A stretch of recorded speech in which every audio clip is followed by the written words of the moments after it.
Oh, let me check his top. Pow, pow. Oh, it's pretty solid. Top's pretty good. Whew.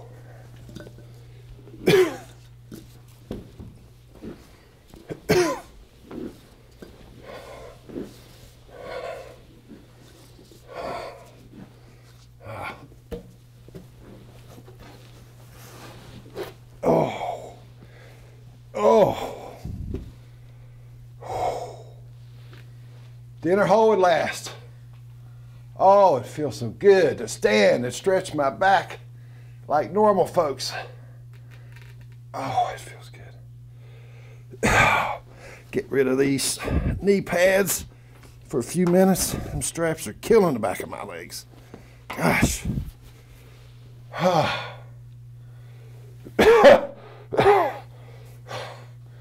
That burned black lung. Oh.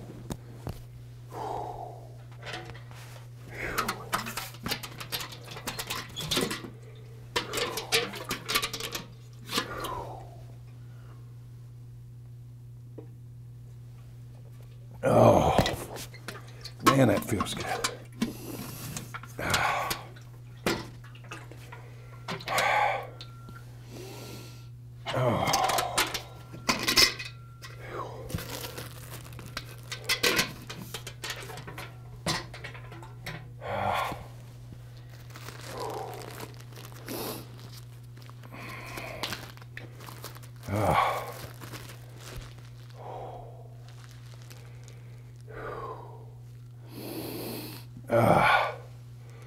West Virginia steak. Oh, it's gonna be good. Oh, it feels good.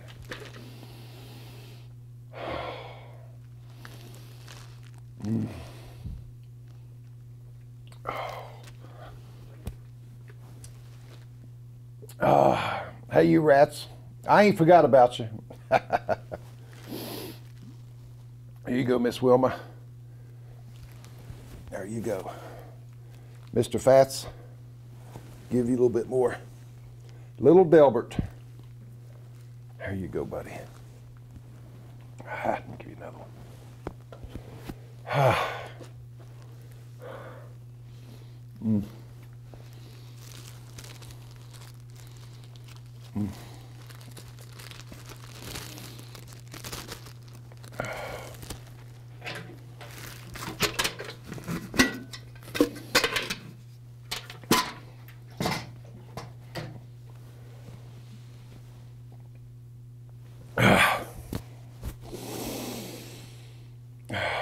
Now you rats, you keep an eye on that top for me, you hear? And stay out of my bucket.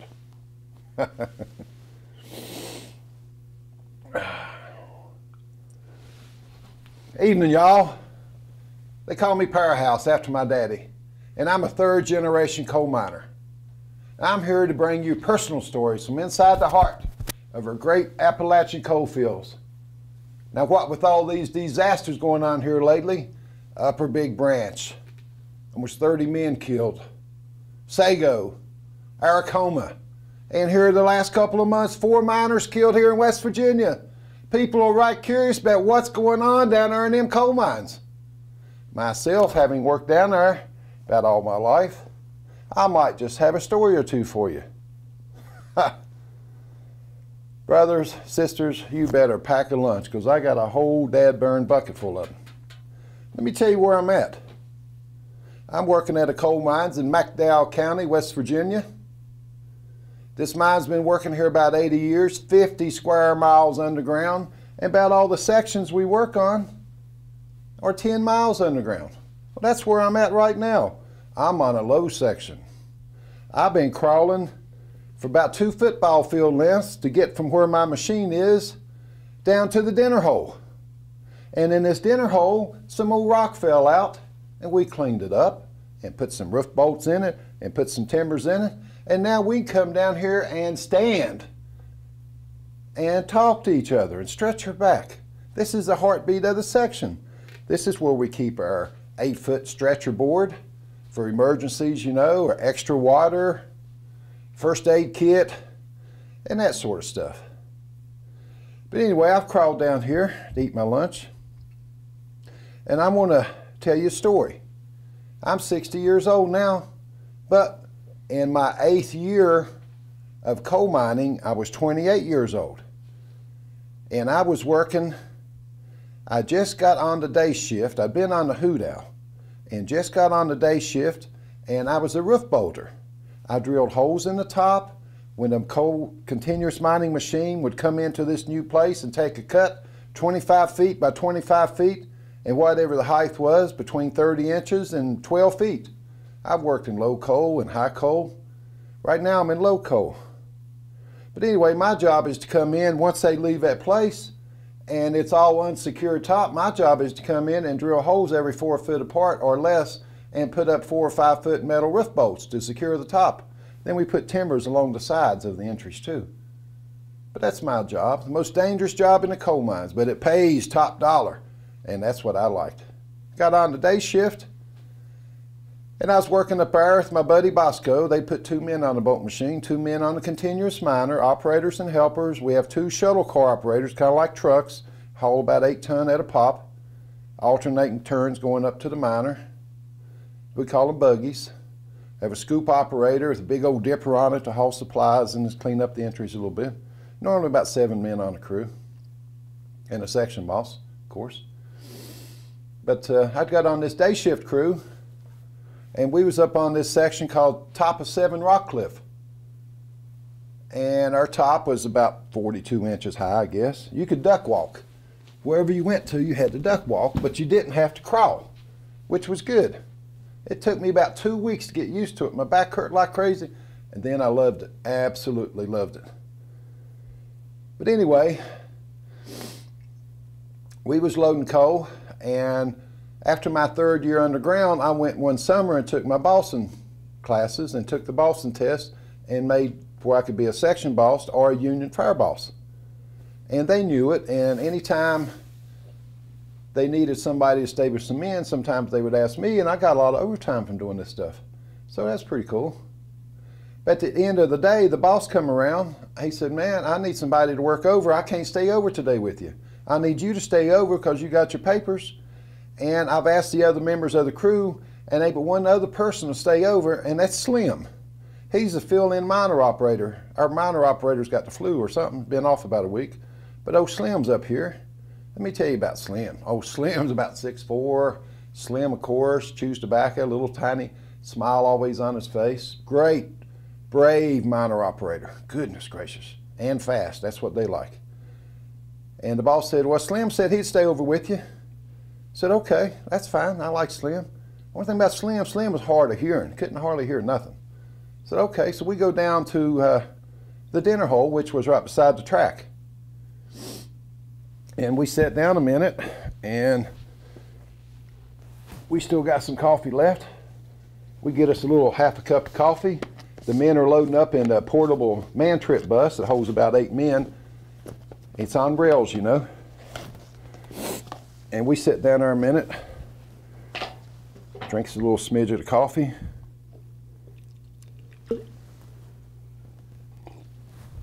Oh, it's good. Getting ready to get started. And the men are in the porta bus, 3 or 4 men on each end, and the boss and the operator are sitting in the middle, and the operator cranks the accelerator real quick, and a big old spark comes off the trolley wire.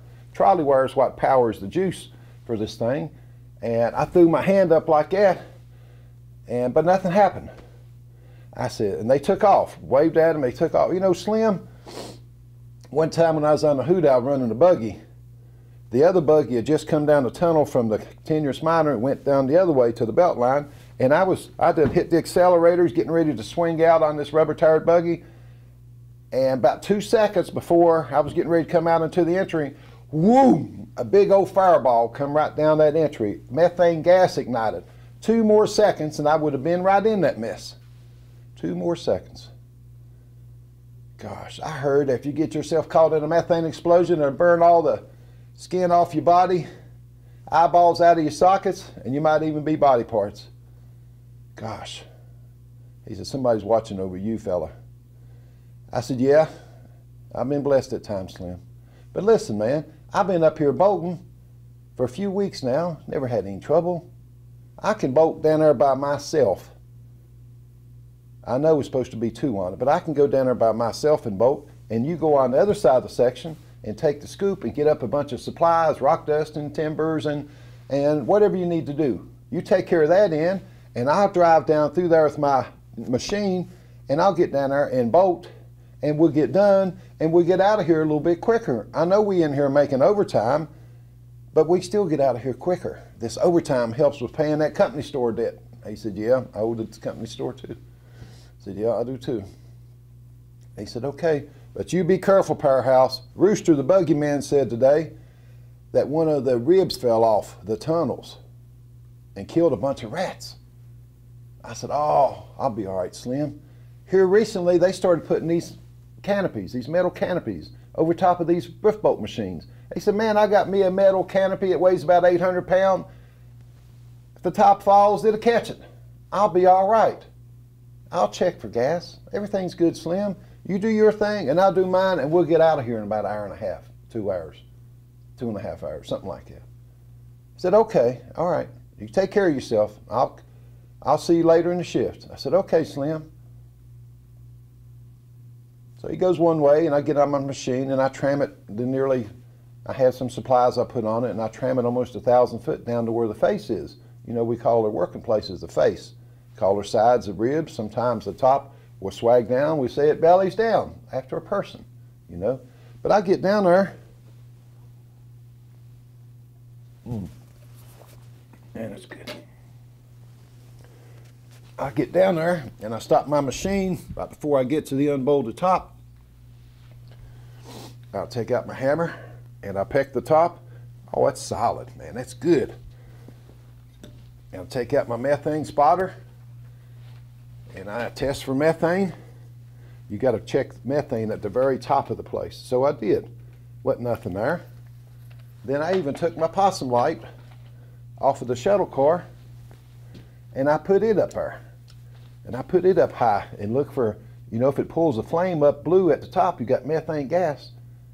And if you're walking in some of these old places like a Fireboss, and if your light goes out, you're in black tank. Buddy, you better get out of there. 2 or 3 breaths and you're a dead man.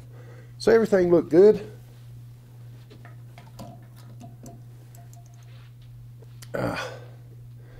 So I get out my piece of chalk, and I get out a roof bolt, and I put me a couple of safety jacks out in front of me, kind of like timbers, to protect my top. And I go from the last bolt, and I'll come up, and I'll make an X, and I'll come over, and I'll make another X, and I'll go across. Then I go to the next row. I'll make another set of X's. Usually 4 or 5 bolts across, about 5 rows deep. So that's what I did. And I commenced to drill on the top, and sometimes I flick my chalk a little bit to make sure we got air in the place. All that works out good.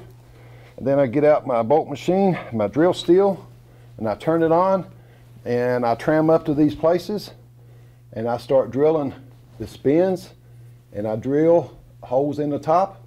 Then I'll put me some extension steel and make it, this is 42 inches. Then I get the hole drilled, I'll put this up in the top with a piece of glue stick, and then I'll spin it and spin it for about a minute, and it'll tighten up. They're called glue bolts. And that does good. That does good. Takes a little while. But everything was good. And I bolt, and I come down, I move my machine, I put another bolt, and one row's done, the second row's done, I stop and boot my jacks up, and I do a couple more rows. Then I'm at my 5th row at the very end. I can't set any more jacks because I'm close to the face. And I get up, and I start on the left-hand side, just like reading a book, and I put a bolt, 2nd bolt, 3rd bolt, 4th bolt, and I'm putting my 5th bolt up, the very last one. Man, this is good now. My shift is almost over with. This is like my daddy said. This is the one I've been waiting for. Now I can get home, finish up, and go home and be with my loved ones. That's what it's all about. All right. So I'm just got the best feeling, and I start drilling, and I got my hands on the control and drilling, and bam! Just like that. Whoom! A big, massive mountain bump hit, and the whole face and the whole sides come out on me and threw me back into my bolt machine and covered me up. But I was conscious. But with my free hand, I reached up and pulled the coal away from my mouth and my eyes so I could see. Another mouthful of coal. But I couldn't move. I wiggled my fingers and I wiggled my toes.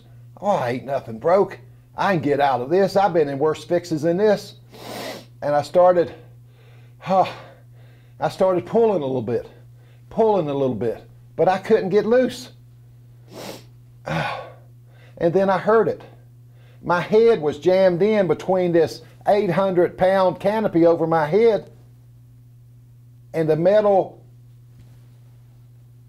rod of the machine going up. My head was jammed in there, and the only thing I could move was my hand, which was down here on the controls. I was covered up about halfway through my machine. I could see out the back of it. And then I heard it. And my butt was jammed up against the down hydraulic lever. And this big canopy was coming down on my head. Man, I got to do something quick. I got to get out of here. And Lord, give me all your strength. But first, Slim! Slim!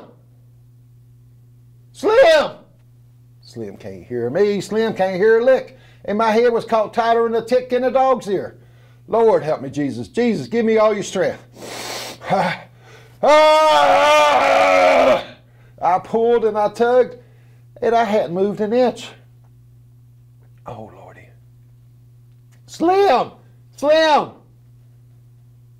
Oh, gosh.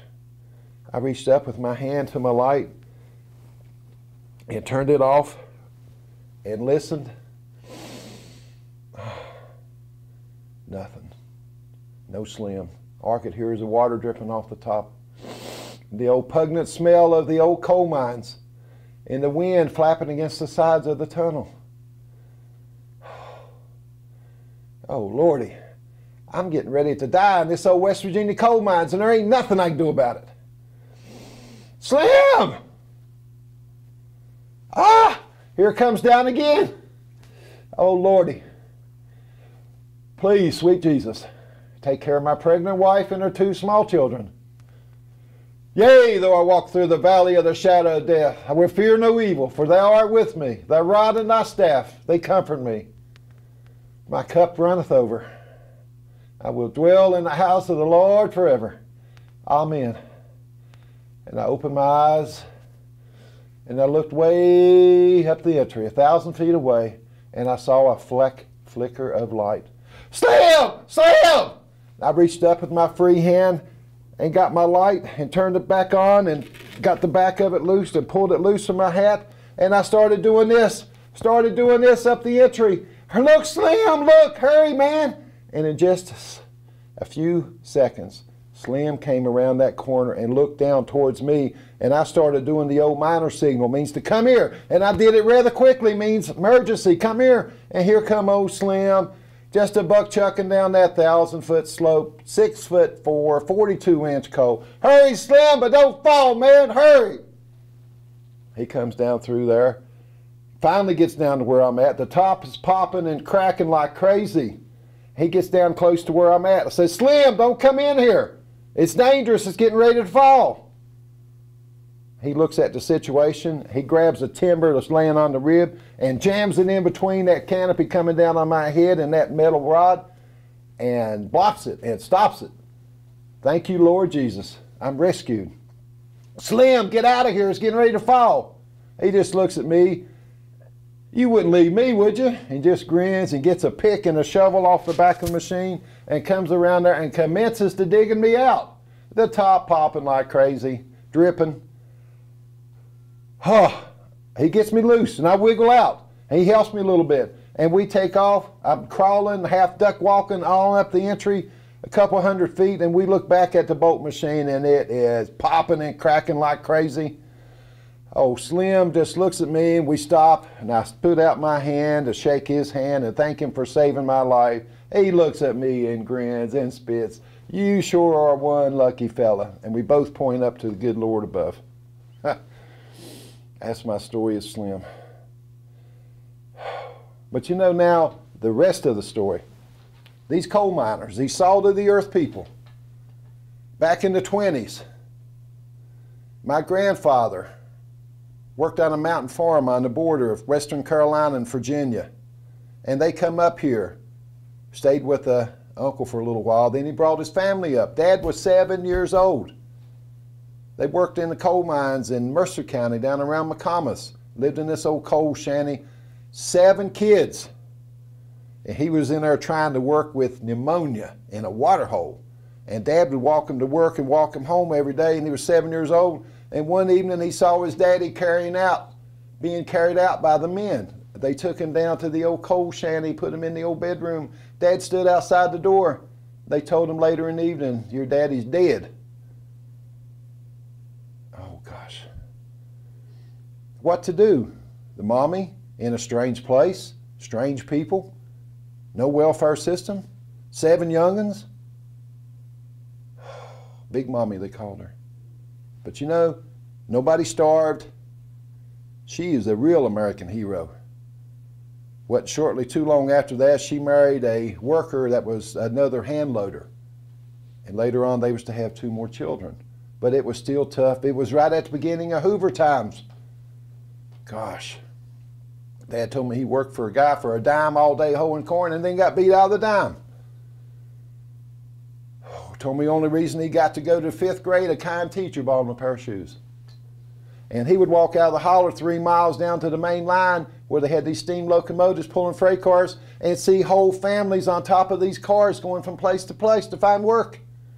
And these mountains are full of tunnels. There's just a little bit of room above these cars for these people and little kids riding up there. Could you even imagine? Salt of the earth people. But 5 or 6 years ago, my wife and I were blessed to go to WVU and watch our youngest son, the one my wife was pregnant with, the one I thought I would never see in this world, watched him walk across the stage and graduate as a medical doctor. And he's practicing in West Virginia. 80 years to the year that my grandfather was killed in the mines and carried out. The story of my family is complete. This is my story. Thank you, and God bless.